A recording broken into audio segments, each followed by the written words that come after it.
신바람 사연 아파트. 오늘의 사연 시작하겠습니다. 안녕하세요. 결혼한 지 1년 된 30대 가정주부입니다. 여러분은 결혼하실 때 어떤 기대와 목표를 갖고 계셨나요? 저는 평범했습니다. 토끼 같은 자식 낳고 아프지 않게 건강관리 잘하면서 남편과 알콩달콩 오순도순 행복하게 사는 것이었어요. 저는 남편도 저와 비슷한 꿈을 꾸고 있을 줄 알았습니다. 그런데 막상 살아보니까 남편은 우리 가족의 행복보다는 자기 가족의 행복을 우선시하는 사람이었어요. 도저히 더 이상은 남편이 원하는 대로 해줄 수가 없어서 이혼하자고 했습니다. 남편과 저는 지인의 소개로 만났습니다. 남편을 소개받을 당시 저는 대학교를 졸업한 뒤 마케팅 회사에서 일하던 평범한 회사원이었어요. 하루는 같이 일하는 동료가 자기가 아는 사람 중에 정말 괜찮은 사람이 있는데 한번 만나보지 않겠냐며 소개팅 자리를 주선해 주었습니다. 대학교 시절 연애를 해본 적은 있지만 직장을 다닌 이후로는 좀처럼 마음의 여유가 없어서 사람을 못 만나고 있던 게 사실이에요. 게다가 봄이라서 그런지 주변에 연인들도 많아졌었고요. 그런 와중에 동료가 다리를 놔준다고 하니 솔직히 조금 반가운 기분이었지요. 그런 제 마음을 눈치챈 건지 동료는 저더러 부담 갖지 말고 나가보라 했습니다. 남자가 마음에 들지 않으면 두 번 안 봐도 된다면서요. 그렇게 그 주 주말에 나가게 된 소개팅 자리에서 지금의 남편을 만나게 되었습니다. 남편은 저보다 2살이 많았고 제가 다니던 회사에서 멀지 않은 제약회사에 다니고 있었습니다. 영업사원으로 일해서 그런지 말을 잘하더라고요. 점심 먹고 커피나 한잔 하고 들어올 줄 알았는데 저녁 식사도 같이 하고 맥주까지 한잔 한 뒤 집에 들어왔습니다. 남편이 저를 집에 데려다 주곤 다음 주엔 언제 만날 거냐며 자연스레 애프터 신청까지 해왔고요. 이렇게 저와 남편의 연애가 시작되었습니다. 그리고 6개월 정도가 지났을 무렵 남편이 저에게 프로포즈를 해왔어요. 사실 연애 초부터 남편은 줄기차게 저와 결혼하고 싶다고 말해왔기에 언젠가는 이런 날이 올 거라는 걸 예상하고 있기는 했습니다. 다만 생각보다 너무 이른 감이 있어서 조금 당황했던 게 사실이에요. 남편은 평생 행복하게 해주겠다며 자기만 믿고 따라와 달라고 했어요. 자신만만한 그의 모습에 저는 인생을 건 게임을 해보기로 마음먹었지요. 본격적으로 결혼 이야기가 오가면서 양쪽 집에는 언제 인사를 드리러 가는 게 좋을지 이야기가 나왔습니다. 당시 남편은 서울에서 자취를 하고 있었고 저는 서울에서 부모님과 함께 살고 있었어요. 데이트가 끝나면 늘 남편이 저를 집에 데려다 주었기 때문에 제 생각에는 주말 중 하루 남편이 저희 집에 들려서 저희 부모님도 뵙고 저녁도 먹고 가면 좋을 것 같더라고요. 그래서 이번 주에 우리 부모님부터 뵙는 게 어떻겠냐고 물었습니다. 그러자 남편은 조금 당황하는 눈치였어요. 그러더니 남편 말로는 이런 건 시댁부터 가는 게 그림이 좋다고 하더라고요. 그림이 좋다는 게 무슨 소리냐고 물으니 보통들 그렇게 하지 않냐고 저에게 되묻더라고요. 저도 처음 준비해보는 결혼인데 뭘 얼마나 알았겠어요.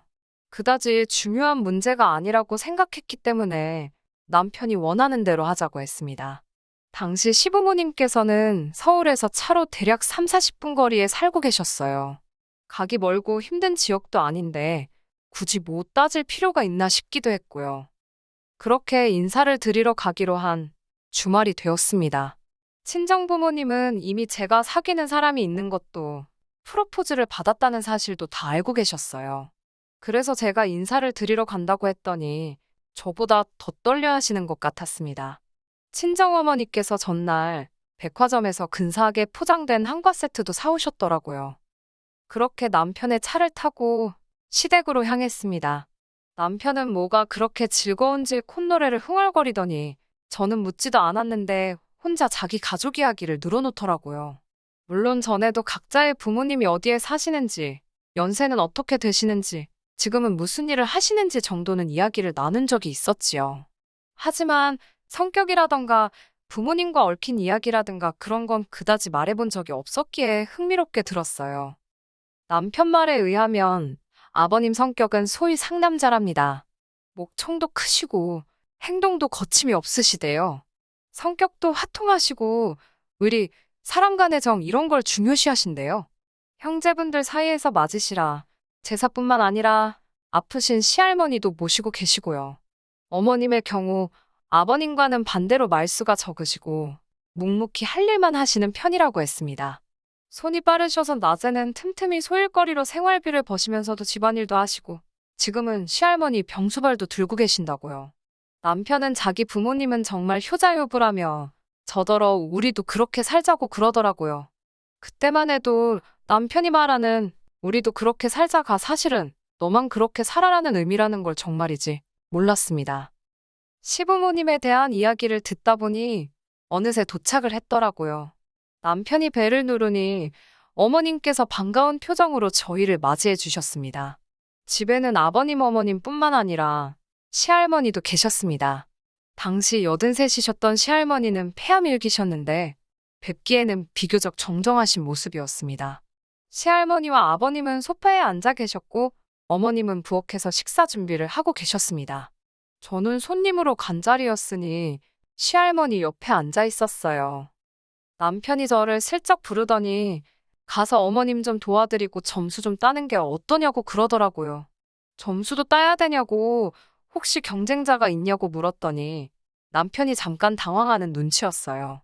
경쟁자가 있는 것도 아니고 시험을 보는 것도 아닌데 왜 점수를 따냐고 다시 물으니까 그냥 잘 보이면 좋지 않냐고 그러더라고요. 그래서 제가 남편에게 그럼 자기도 우리 집에 인사 가면 우리 엄마가 음식할 때 도와줄 거냐고 물으니까 아무 말도 안 하더라고요. 솔직히 별 생각이 씨 한 말은 아니었는데 대답 없는 남편의 태도를 보니까 살짝 괘씸하더라고요. 좋은 마음으로 어머님을 도와드릴 수도 있었는데 갑자기 남편이 얄미워져서 안 도와드리고 식사 준비 다 될 때까지 시할머니 옆에서 말동무만 해드리고 있었습니다. 식사를 마치고 어머님께서 거실로 과일과 차를 내오셨습니다. 온 가족이 소파에 앉았는데 어머님만 바닥에 앉아서 과일을 깎으시더라고요. 남편이 그런 어머님께 저한테 시키라고 그러는 거예요. 제가 과일을 잘 깎는다면서요. 저는 깜짝 놀라서 무슨 소리를 하는 거냐는 표정으로 남편을 쳐다봤지요. 그랬더니 엄마도 좀 쉬어야 하지 않겠냐면서 저더러 깎으라고 그러는 거예요. 아니, 그러면 본인이 깎으면 되지. 왜 나한테 깎으라는 건가 싶더라고요. 그런데 그 순간 할머니께서 갑자기 사과 향이 맡기 싫으시다고 치우라고 하셨어요. 그래서 다행히 과일은 안 깎아도 되었지만 집으로 돌아오는 내내 아까 남편의 행동 때문인지 기분이 영 찜찜했어요. 자식이 부모님을 챙기는 건 당연한 거고 저도 이해할 수 있어요. 그런데 자꾸 저한테 이렇게 해달라, 저렇게 해달라 하는 게 솔직히 짜증나더라고요. 그래도 큰 탈 없이 상견례까지 하게 되었습니다. 시할머니를 모시고 나올 상황이 여의치 않아서 시댁 근처에 위치한 중식당에서 만나게 되었어요. 아버님께서는 마음이 급하셨는지 본론만 이야기하자고 하시면서 애들, 그러니까 저희가 결혼할 때 얼마나 해주실 수 있냐고 물어보시더라고요. 참고로 저희 부모님은 서울에서 한식당을 운영하고 계십니다. 증조 할머니 때부터 대를 이어온 식당으로 방송도 몇 번 탔고 단골 손님들도 많습니다. 자랑은 아니지만 장사가 잘 되는 편이에요. 이 사실을 시댁에서도 알고 계시고요. 저희 아버지께서는 조심스레 1억 정도를 생각하고 있다고 말씀하셨습니다. 그러자 아버님께서는 기분이 좋으신 듯 표정 관리를 못 하시더라고요. 이번에는 저희 아버지가 얼마나 생각하고 있으신지 물으셨어요. 아버님께서는 갑자기 목소리를 까시더니 솔직히 당신들은 돈이 없으시답니다. 병드신 할머니 수발 드느라 그나마 아들 장가 보낼 때 쓰려고 모아두셨던 돈 다 까먹으셨다고요. 그렇다고 장가 간다는 아들 못 가게 할 수도 없으니 일을 어쩌면 좋냐고 되려 저희 아버지께 물어보시더군요. 그러더니 하지만 당신 아들이 예전부터 그렇게 외제차를 타고 싶어 했답니다. 그래서 저희만 이해해준다면 제 쪽에서 지불하고 남편 쪽에서 외제차를 해오겠다고 하는 거예요. 돈이 없는데 무슨 외제차냐 싶었지만 남편이 옆에서 보태듯이 설명하기를 영업직군에서 일하려면 외제차랑 좋은 시계는 필수랍니다. 솔직히 말이 되는 것도 같았고 안 되는 것도 같았어요. 저희 아버지도 저랑 똑같은 생각이셨던 것 같습니다. 저희 아버지께서는 당장 뭐라 말씀드리기는 어렵고 저희도 한번 생각을 해보겠다 대답하셨습니다. 만약에 저희 쪽에서 집을 해가면 사돈께서 차하고 혼수까지는 해오시라고 덧붙이시더라고요. 그러자 아버님도 그러시겠다 하셨고요. 저희 부모님은 고심 끝에 아버님의 제안을 받아들이기로 하셨습니다. 마침 저희 친정에서 멀지 않은 곳에 저렴한 전세가 나왔었거든요. 딸이 갑자기 시집을 간다고 해서 서운했는데 이참에 2년 더 옆에 끼고 살자며 좋게 말씀해 주셨습니다. 남편도 얼마 지나지 않아 제 예상보다도 더 비싼 외제차를 몰고 나타났습니다. 혼수도 제 취향과는 많이 멀었지만 하나둘씩 채워졌고요. 양가 어른들이 서로의 약속을 지켜주시면서 저희는 부부가 되었습니다. 하지만 막상 부부의 연을 맺고 나니 남편은 예전과는 다른 사람처럼 느껴졌습니다. 신혼여행지에서 있었던 일이에요. 신혼여행지에 도착한 둘째 날, 왜인지 남편이 잔뜩 심통이 나 있더라고요. 제가 왜 그러냐고 몇 번을 물어도 제대로 이유도 말해주지 않았습니다. 저도 슬슬 화가 나기 시작했어요. 그때 남편이 저에게 어머님께 전화 드렸냐고 물었습니다. 무슨 전화를 드리냐니까 아까 저랑 장모님이랑 통화하는 건 들었는데 어머님이랑 통화하는 건 못 들었다면서 왜 어머님한테는 안 드리냐고 그러는 거예요. 딱히 드릴 말씀도 없는데 왜 전화를 드려야 하냐니까 장모님한테는 무슨 이야기를 했냐고 묻더라고요. 제가 모녀지간에 무슨 이야기를 했는지 사위가 왜 궁금해하냐고 그랬습니다. 그리고 원래 모녀지간에는 굳이 할 이야기가 없어도 자주 통화하고 그런다고 덧붙였어요. 그러자 남편은 모녀지간엔 할 이야기 없어도 전화하고 고부지간엔 그러면 안 되냐고 따지더라고요. 남편에게 지금 나랑 싸우고 싶어서 일부러 시비 거는 거냐니까 정말 이해가 안 돼서 그런답니다. 이해가 안 되면 이해하지 말라고 소리를 빽 질렀더니 왜 소리를 지르냐며 너무 서운하다고 그러더군요. 전화 한 통만 하면 끝날 일을 왜 크게 만드냐고요. 자기는 그저 제가 어머님한테 예쁨 받는 며느리가 되면 좋겠어서 그런 거랍니다. 그리고 어머님 입장에서도 며느리가 먼저 전화해주면 얼마나 기분이 좋겠냐고요. 그래서 아드님이 직접 하세요. 아무려면 아드님 전화가 좋지. 생판남인 며느리가 좋겠습니까? 라고 잔뜩 비꼬아줬네요. 하지만 앞으로 제가 말씀드릴 사건에 비하면 이건 정말 양반입니다. 심지어 남편은 뉴스에서 어디 지역이 덥다 춥다 비 온다 눈 온다 어느 도시에서 사고가 났다만 나와도 저더러 전화를 드리라고 해요. 안부를 여쭈라고요. 앞에서도 말씀드렸다시피 시댁은 서울에서 차로 30분 거리입니다. 제주도에 비가 많이 왔다고 어머님 안부를 물어야 할까요? 대전에 큰 교통사고가 있었다고 전화를 또 드려야 할까요? 하지만 남편은 그게 다 며느리 도리랍니다. 제가 해야 어머님이 더 좋아하신대요. 반드시 제가 해야만 어머님이 저를 더 좋게 봐주신다는 거예요. 그러면서 남편이 입에 줄기차게 달고 다니는 말이 있었습니다. 자기 어머니는 한평생 힘들게 사신 분이랍니다. 그래서 잘해드리고 싶대요. 앞으로 꽃길만 걷게 해드리고 싶고 더는 고생 안 하고 사시게 해드리고 싶다고요. 그런데 왜 그 이야기를 자꾸 저에게 하는지 너무 부담스러웠어요. 지난번에는 제가 야근까지 하고 집에 10시가 다 돼서 들어온 날이었어요. 얼마나 피곤하던지 말 그대로 진이 다 빠져서 크지도 않은 집인데 현관부터 안방까지가 천리길 같더라고요. 결국 소파에 주저앉아 머리는 머리대로 다 풀어헤치고 옷도 벗다만 채로 늘어져 있는데 남편이 핸드폰을 제 앞으로 들이밀더라고요. 그러더니 며느리가 자주 전화 못 드려서 죄송하답니다. 그러는 거예요. 무슨 소린가 하고 보니까 남편이 어머님한테 영상통화를 걸어서 저를 비추고 있더라고요. 얼마나 당혹스럽고 화가 나던지요. 남편 손에서 휴대폰을 뺏어 전화를 끊어버렸습니다. 그리고는 미친 듯이 화를 냈어요.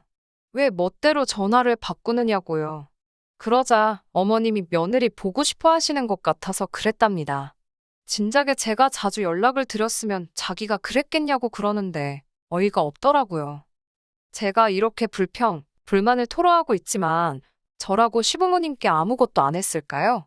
저도 남들 하는 만큼은 다 했습니다. 명절, 기념일 때는 당연히 찾아뵙고 식사도 사드리고 용돈도 챙겨드렸고요. 일주일에 한 번 정도는 전화도 꾸준히 드렸어요. 정작 어머님은 제 전화 그렇게 기다리지도 않으셨습니다. 심지어 어쩔 때는 어머님도 저도 둘 다 할 말은 없는데 먼저 끊기가 민망해서 서로 눈치 싸움만 하다 어색하게 끊을 때도 있었습니다. 그런데 남편 혼자서 그 난리를 치고 뿌듯해하곤 했어요. 마치 자기가 무슨 그 집안에서 대단한 역할이라도 하고 있는 것 같았나 봐요. 그러다 제가 결국 이혼을 결심하게 된 건 남편의 도를 지나친 행동 때문입니다. 얼마 전 시할머니의 생신이었어요. 시할머니께서는 만사가 귀찮다며 집에 계시고 싶다 하셨는데 남편이 그래도 앞으로 사시면 얼마나 더 사시겠냐면서 콧바람이라도 쐬러 가자고 온 가족을 들쑤시고 다니더라고요. 사실 이 무렵에는 할머니 병세가 급격하게 안 좋아지셔서 거동도 많이 불편하신 상태였어요. 그런데도 남편은 그렇게 놀러를 가자고 우기더라고요. 고집도 그런 똥꼬집이 없다는 걸 온 식구가 다 알다 보니 그냥 가자가 이렇게 되었어요. 저한테도 회사에 얘기해서 휴가 내라고 어찌나 성화였는지 모릅니다.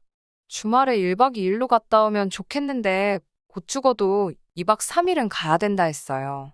가뜩이나 곧 인사평가라 자리를 비우고 싶지 않았는데 어쩔 수 없이 휴가를 내야만 했네요. 그렇게 여행 당일이 되었습니다. 당연히 시댁으로 가서 시부모님과 시할머니를 저희가 모시고 여행지로 갈 줄 알았는데 남편이 따로 움직인다고 하더라고요. 저는 의아했지만 그렇다고 하니 그런가 보다 했어요. 설마 다른 계획이 있을 거라곤 조금도 의심하지 못했습니다. 그렇게 2시간을 달려 강원도에 도착했어요. 고기도 구워 먹고 수영도 할 수 있는 펜션이라면서 남편이 엄청 신났더라고요. 하지만 시할머니께서는 그새 더 안 좋아지셨는지 휠체어까지 타고 오신 상황이었습니다. 게다가 어쩐 일인지 어머님의 모습이 보이질 않았어요. 제가 남편에게 어머님은 어디 계시냐 하니까 남편이 능글맞은 표정으로 싱글벙글 웃어 보였습니다. 왠지 그 표정을 보는데 기분 나쁜 예감이 들더라고요. 제가 빨리 말하라고 재촉하자 어머님은 제주도에 보내드렸답니다. 그러면서 한다는 소리가 어머님한테는 제가 보내드리는 휴가라고 그랬대요. 아버님하고 할머님은 며느리가 챙길 거니까 걱정 말고 다녀오시라고 그랬답니다. 제가 왜 그런 거짓말을 했냐고 따지니 덕분에 어머님도 기분 좋게 여행 가시고 저도 예쁜 며느리 되고 좋지 않냐는 거예요. 그리고 이번 기회에 시할머니랑 아버님이랑 여행하면서 도와드리고 친해지면 너무 좋을 것 같다나요? 그 소리를 듣는데 진짜 제정신이 아니구나 싶었습니다. 내가 시할머니랑 아버님 챙기는 동안 당신은 뭐 할 거냐고 물으니 자기는 남자라서 할 줄 모른답니다. 해본 적이 없대요. 어이가 없어서 제가 물었어요. 나는 해봤냐고요. 아들이자 손자인 너도 안 해봤는데 생판남인 내가 뭘 알겠냐고 그러니까 너는 며느린데 왜 모르냐고 그럽니다. 그러면서 자기 엄마도 다 했다고 그래요. 그러면서 어머니가 하던 일들은 이제 저도 다 할 줄 알아야 된답니다. 안 그러면 누가 자기 엄마를 돕냐고요. 어머님을 왜 나만 돕냐고 하니까 며느리가 시어머니를 돕지 그럼 누가 시어머니를 돕냐고 그러는데 정말 말귀를 못 알아들어 처먹는다는 표현이 내 남편 때문에 생겼구나 싶었습니다. 그때 아버님께서 급하게 저를 찾으셨어요. 시할머님이 급하게 저를 찾으신다고요. 시할머니께서 계신 곳으로 향하니 시할머니께서 난처한 표정으로 저를 기다리고 계셨습니다. 순간 설마 싶어서 보니까 바지에 실수를 하셨더라고요. 평소엔 화장실 문제를 어머님이 도와주셨을 텐데 어머님도 안 계시고 집도 아니다 보니 본의 아니게 실수를 하신 것 같더라고요. 저는 일단 할머니를 화장실로 모신 뒤 씻겨드렸습니다. 씻겨드리면서 솔직히 별의별 생각이 다 들었는데 결론은 남편과 헤어져야겠다는 생각이었어요. 남편 말대로 이대로 살다간 어머님의 일이 고스란히 제 일이 되게 생겼더라고요. 매정하게 들으실지도 모르겠지만 솔직히 어머님처럼 살 자신도 없었고 살기도 싫었으니까요. 마음 같아선 당장이라도 서울로 돌아가고 싶었지만 시할머니가 마음에 걸렸습니다. 그렇다고 제주도에 가셨다는 어머님한테 연락을 한들 별 소용도 없을 것 같았고요. 결국 친정어머니께 전화를 드리니 시할머니만 모시고 친정으로 오라고 하셨습니다. 시어머니 돌아오실 때까지만 친정에서 같이 있다가 시어머니 오시면 댁으로 모셔다 드리라고요. 저는 남편에게 문자를 남겼습니다. 할머니랑 친정으로 갈 테니 부자지간끼리 2박 3일 재밌게 놀다 오라고요. 이혼하자는 말도 덧붙였습니다. 아니나 다를까 고속도로에 올라탄 지 20분쯤 됐을 무렵 미친 듯이 전화가 오더라고요. 전화를 받지 않았기 때문에 전화가 걸려온 이유가 이혼하자는 말 때문인지 시할머니 때문인지 아니면 남편 몰래 끌고 와버린 이 외제차 때문인지 알 수는 없었습니다. 중요한 건 제 결정이 확고했다는 거예요. 그렇게 정확히 2박 3일 후 시할머니를 모시고 시댁으로 향했습니다. 아버님은 화가 많이 나신 눈치였지만 시할머니 때문에 저한테 아무 말도 못 하시는 것 같았습니다. 시할머니께서 저희 친정부모님이 너무 잘해주셨다며 다음에 제대로 식사 대접이라도 하라고 신신당부를 하셨거든요. 한편 시어머니께서는 전후 사정을 아시고는 저에게 몇 번이고 미안하다 하셨습니다. 당신은 한 번도 시킨 적도 없고 바란 적도 없는데 왜 제 남편이 갑자기 효자병에 걸려서 저러는지 모르겠다고 하셨습니다. 그러면서 남편에게 하려면 너나 하지. 왜 잘하는 네 와이프한테 이래라 저래라냐고 뭐라고 하시더라고요. 어른들의 그런 반응에도 불구하고 제 결심은 좀처럼 흔들리지 않았고 남편은 그런 저를 이해하지 못했어요. 설령 자기가 거짓말을 해서 화가 났다 해도 선의의 거짓말인데 그렇게 용서가 안 되냐입니다. 저는 남편에게 미안한 말이지만 난 어머님처럼 살고 싶지 않다고 했어요. 평생을 아버님 뒷바라지 하시고 당신 키우시고 이제 시할머니 병수발까지 들고 계시지 않냐고요. 그런 어머님을 보면서 당신은 뭐 느끼는 거 없냐고 물었습니다. 그러자 남편은 그래서 착한 여자랑 결혼해야겠다 생각한 거래요. 다른 아줌마들은 딸이라도 있어서 딸이 많이 도와준다는데 어머님은 딸도 없으니까 딸 같은 며느리를 만들어주고 싶었다나요. 그 말을 듣는데 진짜 농담이 아니라 온몸에 소름이 쫙 끼치더라고요. 근데 그때 남편이 저더러 진짜 딸 같은 며느리 못하겠냐고 묻더라고요. 못한다고 소리를 질렀어요. 그렇게는 못 살아. 안 산다고. 그러자 남편이 한숨을 내쉬더니 그럼 헤어지자고 하더라고요. 자기가 찾던 여자가 아니랍니다. 대신 저 때문에 이혼하는 거니까 위자료는 못 준대요. 서로 가져왔던 거 그대로 가져가자길래 그것만 해도 어디냐 싶어 좋다고 깔끔하게 헤어지자고 했습니다. 바로 말씀드리면 시부모님이나 시할머니께서 충격이 너무 크실 것 같아 며칠 지난 뒤 어머님께 전화를 드렸습니다.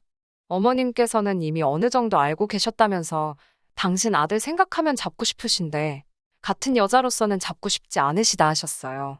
당신 인생을 돌이켜보니까 당신은 행복하셨지만 굳이 다른 사람에게 추천하고 싶진 않으시다며 웃으시더라고요.